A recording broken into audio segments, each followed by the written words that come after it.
明けましておめでとうございます。今年もインプットよろしくお願いします。いつもですね南海の山ちゃんとやってるんですけれども、ちょっと山ちゃんの方が、出たくないということで本当に悲しいんですけれども、急遽、本人的には忙しい、地上波忙しいからBS 吉本はちょっとってことで切られたんですけど、こっちも全員カチンってきてますんで、本人おそらく見てないと思いますけれども、お前なんか絶対干してやるからなっていう今日はそのモードと同じような人間連れてきました、トロサーモン久保田君です。私です。結局やっぱり私です。久保田です。結局2026年久保田の時代俺の年になるからな山田と一つだけいいこと教えてやろうか、俺はお前のギャラじゃないと出ないやつだからお前のギャラが分かるだろうお願いします。正規の値段振り込んであげてください。振り込めよ、安くするんじゃないぞ今年は高いからな。俺はインプットっていうことで、だから久保田君もいろいろね言うたら絵も描いたりとか芸術家の一面もありますけど、人に例えば僕とか南海の山ちゃんに何か教えるっていうお題だったら何を教えてくれるの？教える？インプットだから情報、何でも得意なこと我々に教えるってなったら結構大人な情報でいいですか？いいよいいよ。見てる方男性に向けてですけど、そういう昔はそういうちょっとしたいやらしいお店で勤めてたりとかなんで分かる知識があるんですけども、お店を選ぶ時の有料店の選び方、これはちょっとお得な情報、昭和の芸人がやってきたね、いやらしいお店の有料店の選び方。なんで分かるの？まず玄関とか立ってる男の人で分かるの？関係ない、そこじゃない。まずは資金ですから、どれだけお金を持ってるかですから、会社がお店がだからこう高い時給を払えるっていうことは、すなわち綺麗な女性が呼べる、働けれるっていう環境です。結局だから大箱とか派手なちゃんとした店が一番結局安心できる。でその見分け方があるっていう。まずは、電話番号ですね。ゾロ目、これは一番硬いですから、2222とか44443333、これ買えないですから、高い金出さないと。なるほど。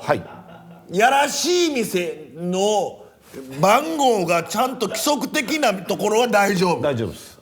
あとは鏡番号ですね。2112とか3113とか抜け合う数字ですね。これ覚えやすい。そうなるほどなるほど。そういう番号は安心ですよ。安心です。これは本当に参考になった。であと3つ目は覚えやすい電話番号をあらかじめ取っているところ。例えば4649よろしくというのを覚えやすいから取れるところ、これもお金出して取ってますから。なるほど。そう同じ数字とか語呂合わせとかなってるやつはもう安心ですよ、有料店ですよ、これは1919いくいくとかこんなもんテンション上がるじゃないですか。そうですよ。電話する時にいくいくよすいません、正月。いや正月にもってこいの情報ね、仕事もないしどうしよう、行くここ久保田が言うてた言うて、もしもぼったくられたら久保田に言ってください。電話ください。対応しますんで。対応します。さあ今回は一体どんなお話をインプットさせてくれるんでしょうか。どうぞ。お願いします。逆転速をありがとうございます。その話が違うじゃないですか。なんで話が違う。なんで話が違う。いやそのめっちゃ好きとか嫌いとかじゃなくて、多分今日のプレゼンのための想定問答で、こういう変なとこから質問してくるやつ俺見えないところからパンチ打ってくる人がいると思ってなかったんで。いやそれ言い出したら山里もそうやけど、もともとでは俺と一緒やからあいつはもともと刑務所でやけど今は違いますよって綺麗な格好してるだけ。一枚巡ったらクソ野郎やからリズム感良すぎるでしょ。クソ野郎じゃない山ちゃんで話聞いてくれたから。前回何の話？前回は古事記のお話、面白かったよ。日本の神様のそうですね、始まりを教えてくれて、好きな神社とかも好きなんで。僕だってね、結構こうひけらかしの知識をこう出すのがすごいんですよ。ルミネの楽屋とかでも雑学バーって喋るじゃないですか。もう俺はもういいよ、また奥田知識ばっか出してと。でそこに芸人 4,5 人いるんですけど、俺隣の楽屋おって、そこから何分かして戻ったらもうテンション上がって立って喋ったんですよ。でほんでこれは知識でこういうものでみたいな。もういいよお前もう。いや久保田おるなな思ってちょっと嫌やな思いながら喋ってて、出ていったらこっちのもんやもんな。そうですよ。ちゃちゃ入れられるから。ちゃちゃ入れられるから喋りたいよ。そう喋りたい。喋りたいから。で今回奥田君はどのお話ですか。今回ですね鎌倉幕府。あ、嬉しい。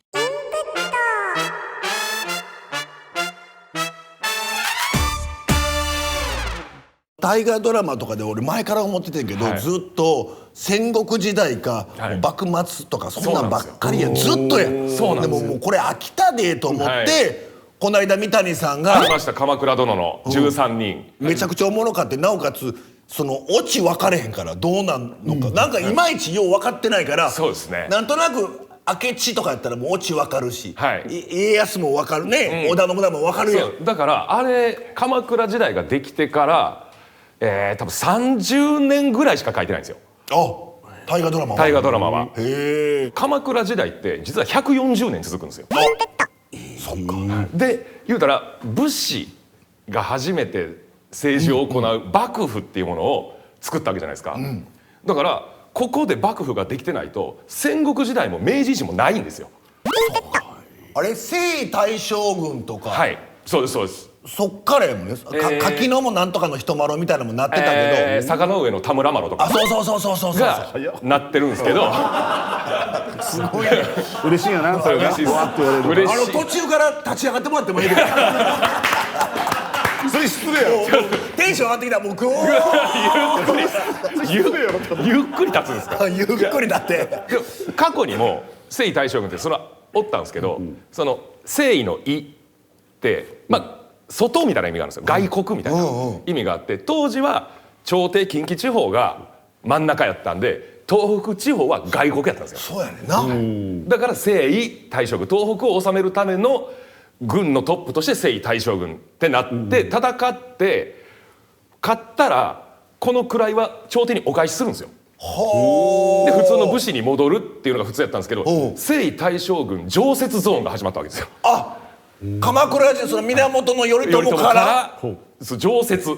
それは源頼朝率いる軍隊、今でいう軍隊が東北地方に行って、言うたらその歯向かうやつを殺しまくって収めて帰ってきてたの。普通は征夷大将軍の位も返すんですよね。お勤めご苦労さんってことでしょ。でも頼朝のなり方ちょっと変わってて、戦い終わってで侍がいっぱいおるわけですよ。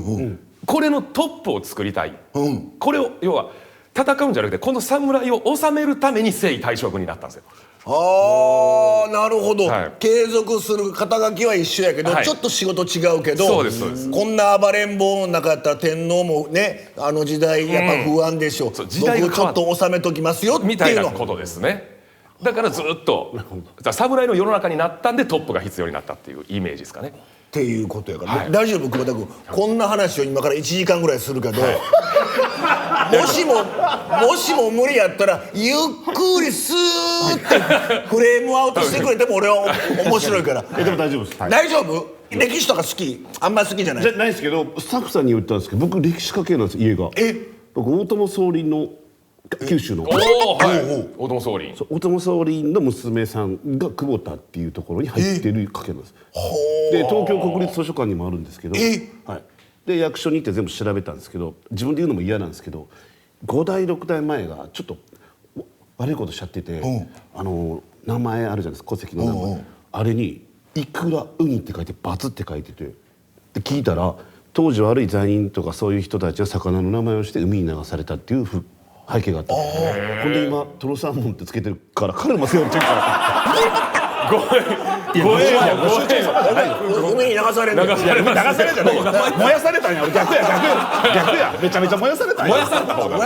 本当にやっぱ鎌倉ようやくちょっと鎌倉殿の13人とかちょっとずつフューチャーされてるんですけど、ここがなかったら今の日本って絶対にないって言える時代なんですよ。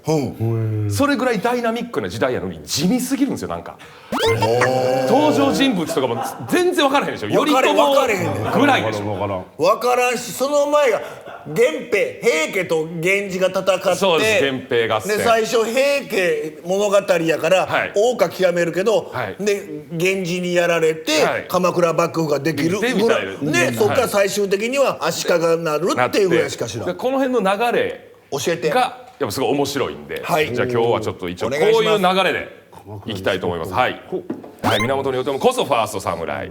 幕府はきっかけ兄弟喧嘩、はい日本政治の礎ご成敗式目があったね、はい、なんかテストに入れたテストにありましたよね。で4政子のはい、大演説北条政子の大演説で5番、番外編といいますかチンギス・ハン日本人説っていう元寇元の、初代皇帝ですよね。神風ね。そうですそうです、この辺をちょっと順を追っていきたいなと思うんおですけど、願いします。まず1ですね、源頼朝こそファースト侍なんですけど、はい先ほどキーワードは出たんですけど、そのこれね鎌倉時代入る前源平合戦、自称寿永の乱なんていう言い方もするんですけど、要は源平合戦、源氏と平家が、戦ったんですけど、そもそももう武士はいたんですね、この頃。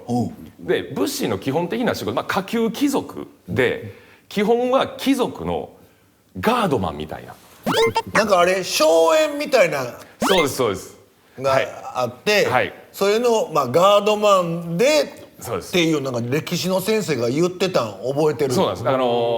墾田永年私財法っていうのがあってあったあったテストあったあったありましたよね。墾田永年私財法、はい、ありましたよね。あったあったはい墾田永年私財法なんで永久に君が耕した土地はあんたもんだと。君のもんだよそうそうそうみたいなっていうのをやって、でも個人でできないじゃないですか、そんな開墾ずっと、できないねってなったら貴族とかお金持ってる寺社神社寺が雇ってやりだしたんですよ。なるほどね、でそれを私有地にしていったのが荘園ですね。ああなるほど、はい、でこれ広げていったら隣とぶつかり出すんですよ。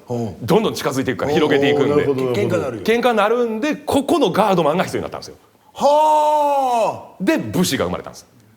あ最初そっからなんだ、はい、でその中でちょっと求心力のある武士団ができてくるんですよ。それが桓武天皇の血筋の平家。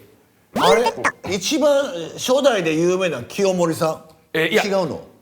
一番有名なのが清盛なだけで、ラインで言ったらその前に有名なのは平将門です。あ正門ね、はいはいはいはいで清和天皇っていう方や。家系の源氏、はあ桓武系と清和系なんか元皇族なんで他のオラオラ武士よりちょっとスンってしてるんですよ。ああなるほどね、ここがなんか他の武士よりもちょっとこう生まれもいいし由緒もあるからっていうのででかい2つになってくるんですよ。ほだからお笑いのプロダクションで言うと吉本でかいじゃないですか。吉本でかいです。ね、ちょっとちっちゃい事務所みたいなね、はいはいはい言うたら例えばソニーの事務所やったらさ、一発屋芸人系とか、あ多いですね。なんかこうね、はいキテレスな人いてるやん、でこっち吉本は本格派の漫才師とかコント師してるから、やっぱり暗いこっちの方が上な感じなイ行きたいメージするやなみたいあな。あ分かります。なるほど。ザコシショウいくら頑張ってもさいやいやいくら頑張ってもその後何言うつもりですか。いくら頑張ってもの後いやいやピーンっていう背筋になれやん。こうこそこそ大部屋の隅でこそこそ着替えてる。そんなこともないですけどね。でも吉本はなんかじゃあ楽屋があるとかってそういうなんかどっしりやってる。そうそうだからイメージほんまにそんなにすごくないんですよ本当に。セコムかアルソックかぐらいだと。あ警備会社どっち選ぶかぐらい。なるほどね。で貴族はどっちかを選ぶんですよね大体。あお願いする。お願いするんです守ってもらうのを。でこの守ってもらってたら、結局強い武士持ってる方が強くなってくるじゃないですか。そりゃそうそりゃそう。ってなった時にそもそも武士が力持ってきだすんですよそっから。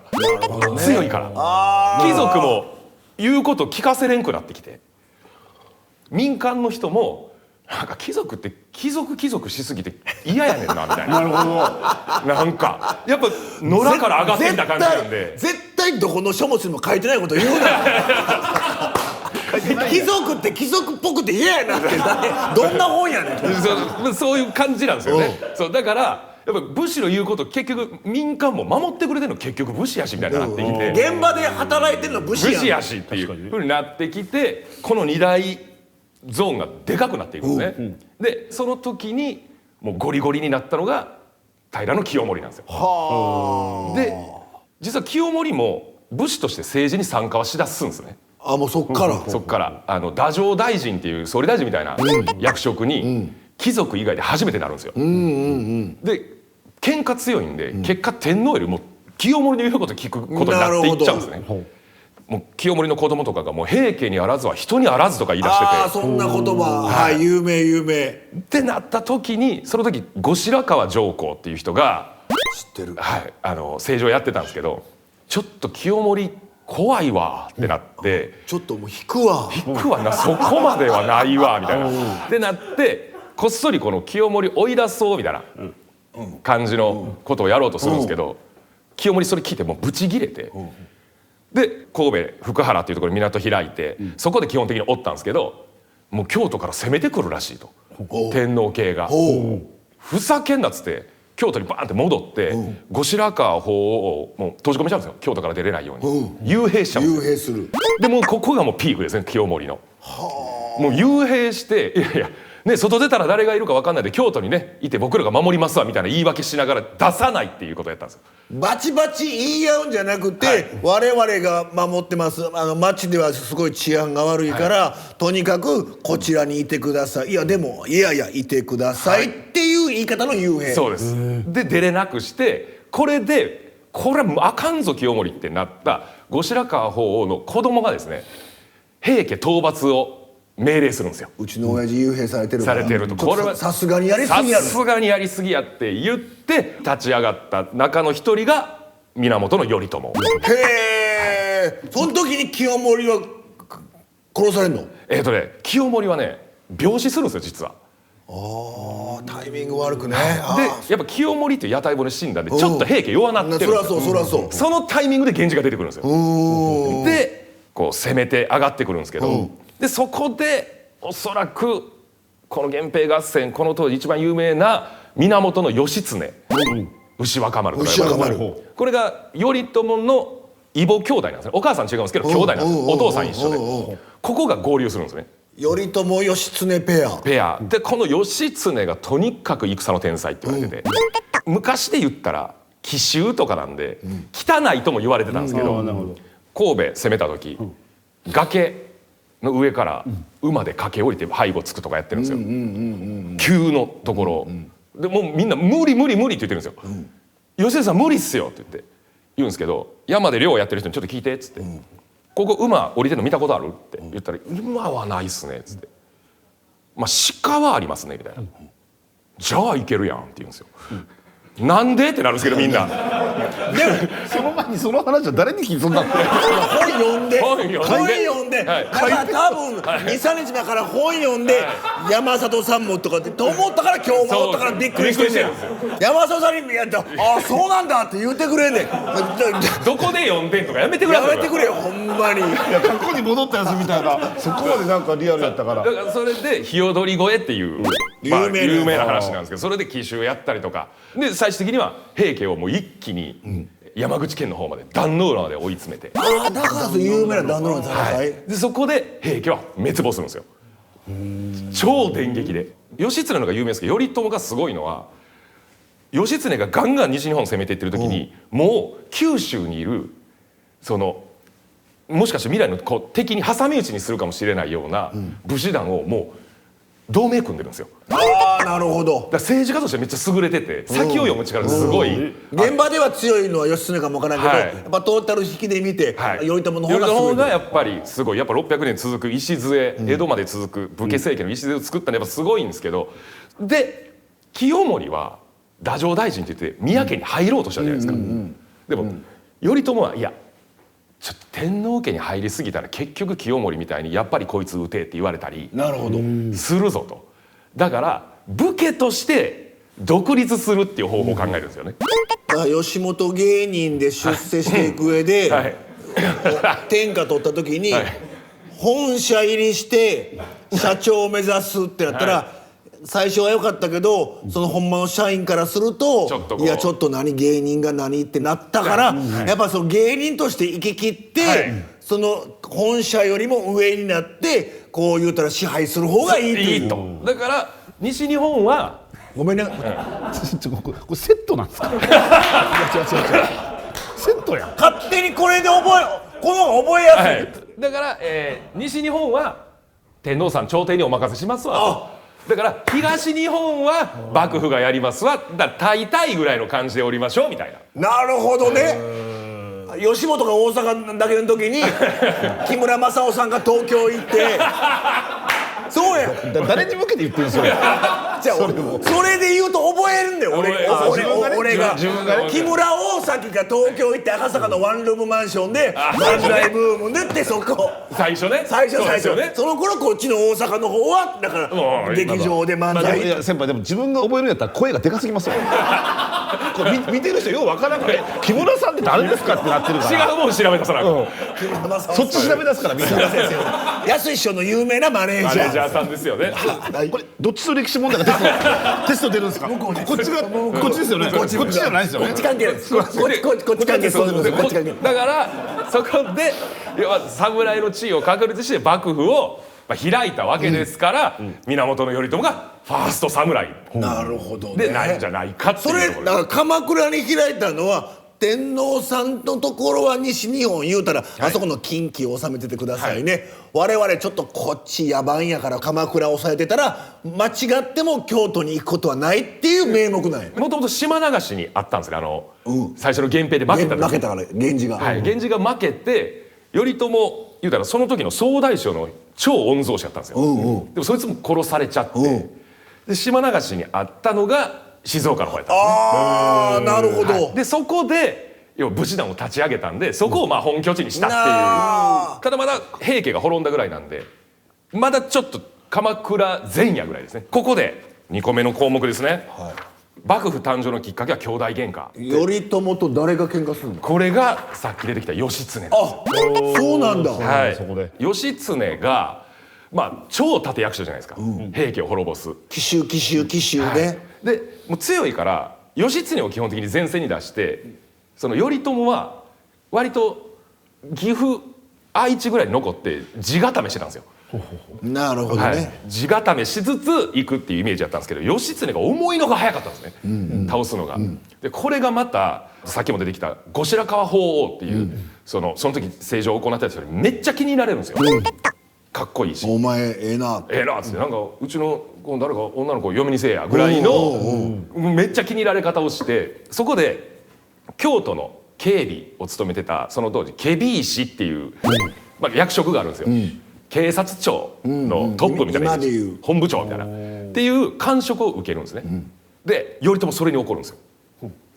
なるほど何勝手なことやってんのと、官職をもらったら天皇家に結局抱き込まれていっていつかそういうふうになるから、平家みたいになるから、そんなにつかず離れずで行くって言ってたやんと、なんで伝わってへんねんと。なるほどね、はい、ってなって義経はよっしゃ警備士ももらったしお兄ちゃん褒めてくれるぞと思って滅ぼした平家の首とか持って、あとその三種の神器のうちの2つとかをなんか持って褒めてもらいに鎌倉に行くんですよ。玉鏡刀やった剣そうですね剣なんですけどそれ平家が天皇ってむしろ抱き込んでる状態だったから幼い天皇と一緒に逃げてたんですよ。なるほだから平家の首と天皇を取り返す戦いだったんですね。どああでもそこで天皇自炊自殺しちゃうんですよ、その平家のお母さんたちと一緒に。だから天皇も取り戻せず、しかも三種の神器も海に一緒に沈んで2つは回収できたんですけど剣だけ回収できなかったんですよ。すごい話やな。でこれにも怒ってるんですよ頼朝。何してんねんと、いやそれだって何してんねん何してんねん急に関西弁が入ってる何してんねん何してんねん相方に言うてんやないねん何してんねん何してんねんそれって言ってて全然違うやんと、何持ってきてんねんお前みたいな、そんなんいらんねんみたいな、天皇もいない三種も二種意味わからんと、入ってくんなって言って追い返すんですよ京都に。せっかく褒められると思ったら何やねんみたいな、切れるわな。切れるじゃないですか、ほんならその後白河法皇っていう人が、頼朝がなんかもう天下一の大天狗って言ってるんですけど、平家ついたり源氏ついたりもうずるいねずるいんですよ。太鼓持ちみたいな。太鼓持ちのようなそうトップやのに太鼓持ちなんですよ。トップやのに強いやつ来たらヘラヘラヘラってなったりさんとかさんみたいなこと。ちょっと例えの質が違います。東野さんは歴史でダメなの実名は。実名ダメなんですよ。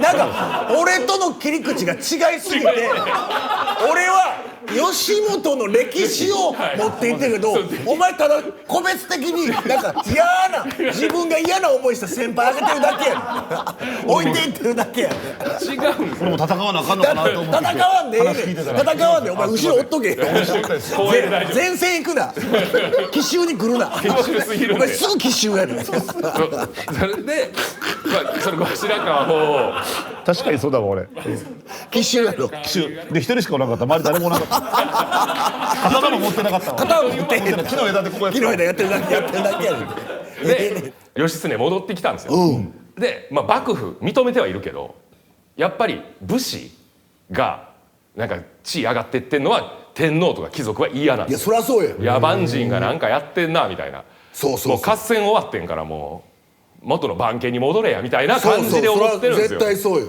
思ってて義経と頼朝が仲悪くなってるらしいぞと。でその後白河法皇がなるほど利用し義よう。経がさ結局前線でめっちゃ戦って治めたわけやん。頼朝よりさなるほどお前の方が源氏のトップに向いてそうやけどなみたいなことを言うわけですよ。いやだからごいないや結局受けてんのって久保田が最初な突破口を開いてさ頑張ってくれたから受けてるわけや。それやのになんか評価が奥田の方が高いって、いや奥田はなんか覚えてきたこと喋ってそれを上手にさわかりやすい笑いにしてんのお前やん。後白河が吉本版後白河が今すごいお前やん。分かりやすいってことでしょ。そうですそうです。いや絶対俺はお前が一番すごいと思うでっていう感じなんですよ。でこっち義経とするとっていうことや。でもそういう動きするって頼朝分かってるんで、京都にスパイ送り込んでるんですよね。兄さんそう思いますわっていうスパイが横にいてんねや。俺が言うてる。義経さんってついてるけどこいつが実は頼朝のスパイみたいななる感じほどね。ってなってなんか義経が後白河法皇に頼朝追悼の命令もらいに行ってましたよって話でかなってきてる。話でからってきてるんですよ。よく言ってくれたなと。ははあっつってよしっつって自分のキャラパーンって生かすんですよ京都に。でまた後白河のとこに行くんですよね。後白河のとこにうちの頼朝さん追悼するみたいな命令を義経に出したって聞いたんですけど、って言うんですよ。だから義経に脅されてさーって言うんですよ。後白河法皇いやは。俺も久保田がさすごいそれ言う俺をやばすぎるやばすぎるよね。ああそうなる。はいやっぱ後白河もやっぱりビビってビビもっってて。のらりくらりうまいことかわしてるんですけど結局ってことはとその頼朝側の人が言うんですよ。ってことは義経追悼の命令出してくれますよねって。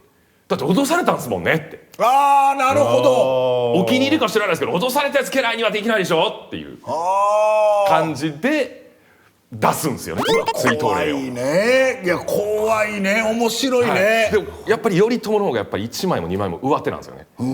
絶対後白河法皇はこっちの要求飲むと。と分かった上でだからその後のことももう授けてるんですよ。義経って戦の天才で奇襲じゃないですか。いや逃げるのも絶対うまいわけですよ。ってことは全国指名手配でいいですね。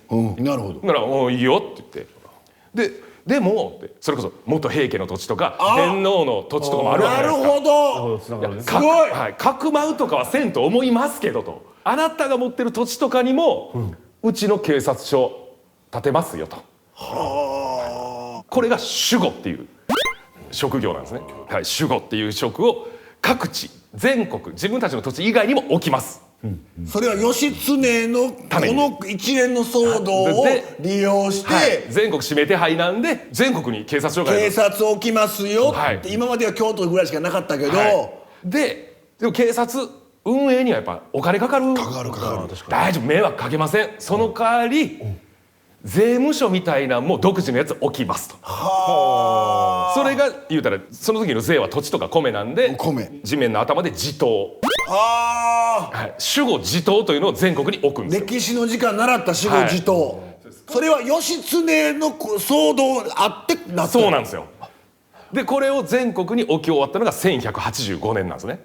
1185年、はいまだ時間かかるで、はいいい国作ろうまで。そうなんですよ。でも久保さん、鎌倉幕府成立それこそ今、東野さんと同じですか、いい国作ろうですか。いい国作ろう鎌倉幕府で覚えてますよ、はい、私もなんですけど今の教科書はいい箱作ろうで1185年になってるの。だから全国に守護地頭を置けた時点でもう幕府はスタートしてるんじゃないかっていう考え方で、なるほど。征夷大将軍に任命されただけでもうすでに7年間ぐらい仕事するんで、頼朝はもうこの時点で鎌倉幕府スタートでいいんじゃないっていう感じで、いい箱作ろう鎌倉幕府が今の歴史の教科書のポピュラーいい箱なんだ。はい、いい箱を作ろう、もう覚え方としてですけどね。そっか。だからそこでこれがうまいこと言って、義経討伐成功して幕府スタートっていう感じなんですよ。で鎌倉幕府スタートで立役者って誰が立役者になるでしょう。いや北条政子でしょ。どう考えても。いいですね。大河ドラマみたいな小池栄子さんやってました。はい、そうなんですよ。ありがとうございます。まあ3番目の項目ですね。日本政治の礎御成敗式目というところに行くんですけれども、